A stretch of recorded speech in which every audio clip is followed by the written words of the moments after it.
નમસ્કાર વિદ્યાર્થી મિત્રો, સંદીપ પટેલ સર એજ્યુકેશન ચેનલમાં આપનું હાર્દિક સ્વાગત છે. બાળકો, આજે આપણે જોઈ રહ્યા છીએ ધોરણ 5 સ્વાધ્યાય પોથી ભાગ નંબર 4.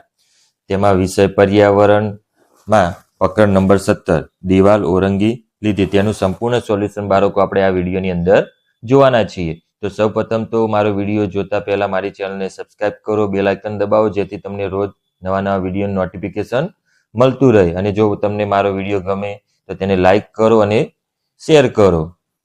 તો અહીંયા આપણે પહેલો પ્રશ્ન જોઈએ છીએ કે પ્રશ્નના જવાબ આપો. નંબર 1, રમતવીર બનવા માટે શું શું કરવું જોઈએ? તો કોઈ પણ ક્ષેત્રમાં રમતવીર બનવા માટે સખત મહેનત, નિયમિત પ્રેક્ટિસ, સારો આહાર, શિસ્ત, રમત પ્રત્યેનું સમર્પણ તેમજ યોગ્ય માર્ગદર્શન હોવું જરૂરી છે. તો બાળકો, આપણે પાના નંબર 67 ની અંદર જોઈ રહ્યા છીએ પ્રશ્ન નંબર 2 માં જોઈએ. જૂથમાં રમત રમતી વખતે કઈ કઈ બાબતો ધ્યાનમાં રાખવી જોઈએ? તો જૂથમાં રમત રમતી વખતે જૂથના સભ્યો વચ્ચે સહકાર જળવાઈ રહે તે ખૂબ જ મહત્વનું છે. ટીમના દરેક સભ્યોનું મહત્વના છે. બધા સભ્યો વચ્ચે આદરભાવ હોવો જોઈએ. બધા સભ્યોને નિયમિતનું યોગ્ય પાલન કરે તે જરૂરી છે. બાળકો, આપણે ત્રીજા પ્રશ્નનું સોલ્યુશન જોઈએ.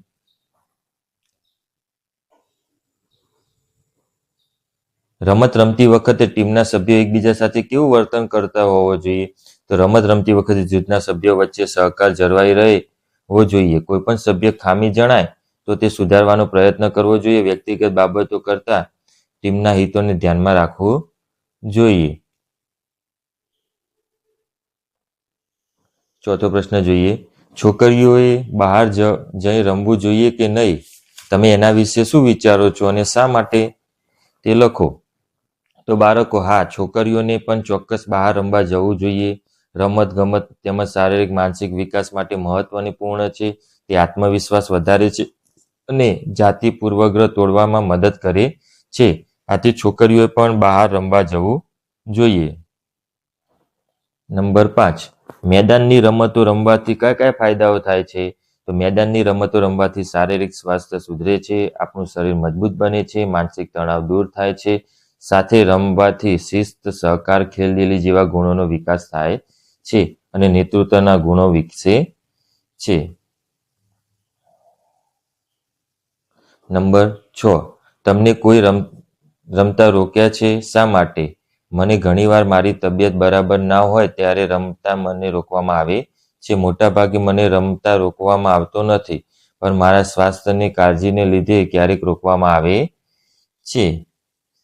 બાળકો, પાના નંબર આપણે 68 ની અંદર સોલ્યુશન જોઈ રહ્યા છીએ. તો અહીંયા એક પ્રશ્ન 2 માં ખાલી જગ્યા પૂછવામાં આવી છે, ખાલી જગ્યા પૂરો. નંબર 1, અફસાના માટે જાતીય લિંગ દિવાલો તેના ઘરમાં ખાલી જગ્યા બનાવી હતી તેની માતાએ. નંબર 2, આપણા દેશમાં રમતમાં શ્રેષ્ઠ વ્યક્તિને ખાલી જગ્યા પુરસ્કાર આપવામાં આવે છે. તો બાળકો, અર્જુન પુરસ્કાર આપવામાં આવે છે. નંબર 3, કોચ સાહેબ કહેતા ખાલી જગ્યા એ અમારી ટીમનો જીવન મંત્ર છે. તો એકતા. નંબર 4, જરીનનો ભાઈ ખાલી જગ્યા વર્ષનો છે. તો 5 વર્ષનો છે. નંબર 5, બચ્ચુ ખાનનું મૂળ નામ ખાલી જગ્યા હતું. તો મુસ્તફ ખાન. નંબર 6, આફરીનના ખાલી જગ્યા બધા પર ખૂબ ગુસ્સે થયા. તો દાદી. બાળકો, આપણે 7મી ખાલી જગ્યા જોઈએ. તો 7મી ખાલી જગ્યાની અંદર આફરીનના પિતા કોચ ખાલી જગ્યા હતા. તો બચ્ચુ ખાન. નંબર 8, સાનિયા નેહવાલ ખાલી જગ્યા રમતમાં ચેમ્પિયન છે. તો બેડમિન્ટન. નંબર 9, અફસાનાની ટીમના કોચ ખાલી જગ્યા છે. તો નૂર ખાન. નંબર 10, ખુશનૂરને રમત કમાવા તેના ખાલી જગ્યા પ્રોત્સાહિત કરતા હતા. તો માતા પિતા. નંબર 11, અફસાના અને તેની ટીમ ખાલી જગ્યા મેદાનમાં પ્રેક્ટિસ કરતા હતા. તો બચ્ચુ ખાન. નંબર 12, બાસ્કેટબોલની ટીમમાં ખાલી જગ્યા ખેલાડીઓ હોય છે. તો બાસ્કેટબોલની ટીમમાં 5 ખેલાડીઓ હોય છે. બાળકો, પાના નંબર 69 ની અંદર આપણે જોઈ રહ્યા છીએ કે પ્રશ્ન 3, અહીંયા સફળ મહિલાઓ ચિત્ર આપેલા છે. તે શિક્ષકની મદદથી તેને ઓળખો અને તેના વિશે લખો. તો પહેલું ચિત્ર છે બાળકો અહીંયા લતા મંગેશકરનું. તેઓ ભારતના પ્રખ્યાત ગાયિકા હતા. તેમને ભારત રત્ન આપવામાં આવ્યો છે. તેમને ભારતની કોયલ તરીકે ઓળખવામાં આવે છે. તેમને હજારો ફિલ્મી ગીતો ગાયા છે. એના પછી જે આનંદીબેન પટેલ, જે આપણા પૂર્વ મુખ્યમંત્રી હતા. તેઓ ગુજરાતના પ્રથમ મહિલા મુખ્યમંત્રી બન્યા હતા. હાલ તેઓ ઉત્તર પ્રદેશમાં રાજ્યપાલ તરીકે કાર્ય કરે છે. તેઓ એક શિક્ષક પણ રહી ચૂક્યા છે.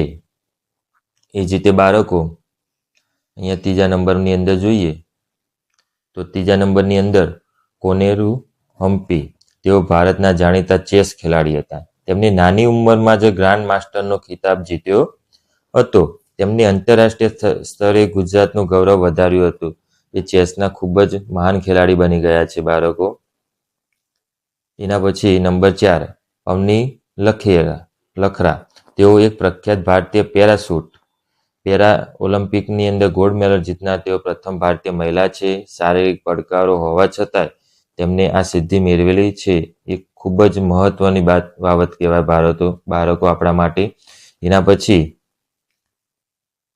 આજે 5મા નંબરનું ચિત્ર છે દિવાળી ભીલ. તેઓ ગુજરાતના પ્રખ્યાત લોક ગાયિકા છે. તેમને લોકોને કોકિલ કંઠી ગાયિકા તરીકે પણ ઓળખે છે. ભારત સરકાર દ્વારા તેમને પદ્મશ્રી પુરસ્કાર આપવામાં આવેલો છે. તો બાળકો આ તો પાના નંબર 69નું સોલ્યુશન. પ્રશ્ન નંબર 4 ટીમમાં કપ્તાન તરીકે નીચેનામાંથી કયા ગુણો હોવા જોઈએ? યોગ્ય ગુણ સામે ખરાની નિશાની કરો. તો નંબર 1 સભ્ય સાથે રાખીને કામ કરે છે, તો આ સારો ગુણ કહેવાય. નંબર 2 નિર્ણય લેતા પહેલા સભ્યો સાથે ચર્ચા કરે છે, તો સાચી વાત છે. ટીમના બીજા સભ્યો નીચા દેખાડે છે, તો આ ખોટી વાત છે, ખરાબ ગુણ કહેવાય. સતત મહાવરો કરે છે, તો સારો ગુણ કહેવાય. ટીમના દરેક સભ્યોને સમાન તક આપે છે, તો આ સારો ગુણ કહેવાય.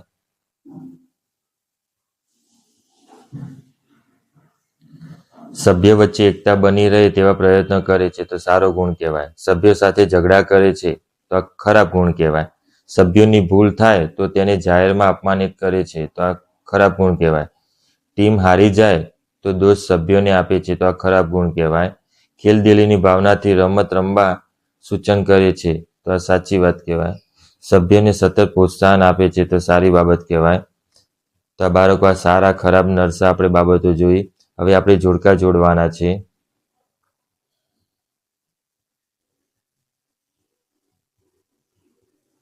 અહીંયા આપણે પ્રશ્ન નંબર 5 જોડકા જોડો. તો એ વિભાગને બી વિભાગ સાથે જોડવાના. એના જવાબ અહીંયા લખવાના છે બાળકો. નંબર 1 પહેલવાની. તો પહેલવાની કોણ હતું? તો ઈની અંદર ગીતા ફોર્ટ. નંબર 2 ચેસમાં ડી.